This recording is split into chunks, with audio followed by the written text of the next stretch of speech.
Okay, I'll just show you how to delete a mobile off the Bluetooth system in this Mercedes-Benz M-Class, or ML.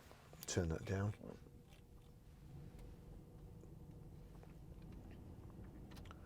Turn the fan down. So from any screen, if we go into telephone there, you've got telephone name and call list, and you use these arrows here. So left arrow, it's gone on to telephone, click OK in the middle. Bluetooth telephones, import contacts, delete contacts, adjust volume. So we want Bluetooth telephones, click on there. You see Barry's iPhone, John's phone. So onto Barry's iPhone, you've got options at the side. If I click on options and then click OK, deauthorize, OK. Do you want to deauthorize Barry's iPhone? Yes, OK. There you go, that's it gone.